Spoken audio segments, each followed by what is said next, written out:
So I was holding a workshop for Fijian market vendors, women market vendors, a few years ago when I was working in international development. It was a UN program, and we were seeking out the views of the women who are working in the marketplace because they were facing a lot of safety issues and health issues in their space.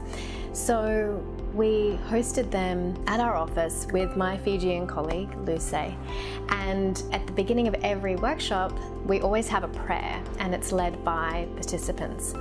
And one of the women stood up and started speaking the prayer, and obviously speaking in Fijian. And I only have a little bit of Fijian knowledge. And she started to say the prayer, but then she started to cry. And not only was she crying, all of the women in the room as well were crying.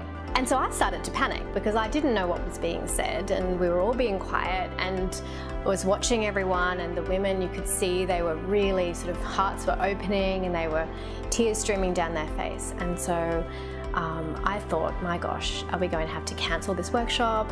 Have I done something wrong? Are we not paying them enough? So all of these things were ticking through my head.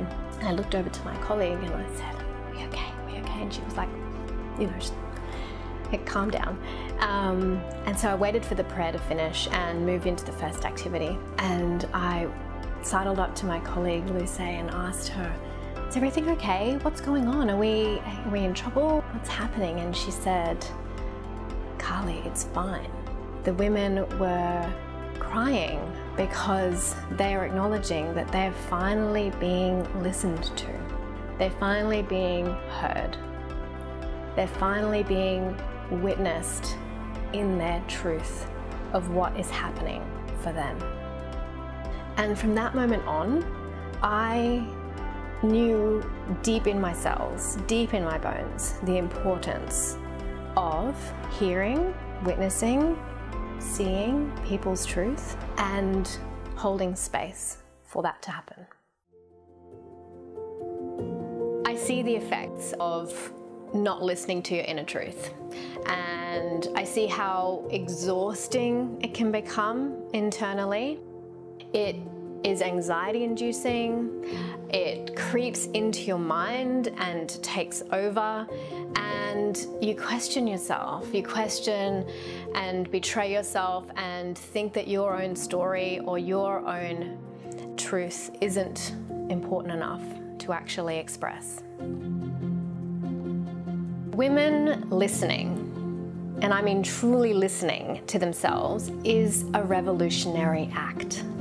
Tapping into their intuition, their own energy, their own light, their own deep purpose and legacy, that kind of woman is truly powerful. I think it's really important for us to be witnessed in our truth and to feel comfortable in our expression of that. But most importantly in all of this, the most critical witness is ourselves. The most critical person that we need to have in our corner is ourselves. Your natural soul state is one of true joy, peace, fulfillment, and love. It's all already within you, ready to be tapped into and called on at any time. So as a mentor, coach, and intuitive guide, the way that I work with you is I hold you in your highest light, in your highest potential. I see it all as already here in the present moment. And we work together in a co-creation to take note of anything that may be in the way, that may be a barrier to you aligning completely with that, and bring you into that manifestation far more quickly than perhaps the muddling that can occur. I'm here to hold your hand and walk beside you into the illumination of who you are, and to help you see, listen, and heed the call of your deepest desires in this lifetime. Because we need more women lit up from within, gifting their truest soul-aligned selves to the world. So, will you join me?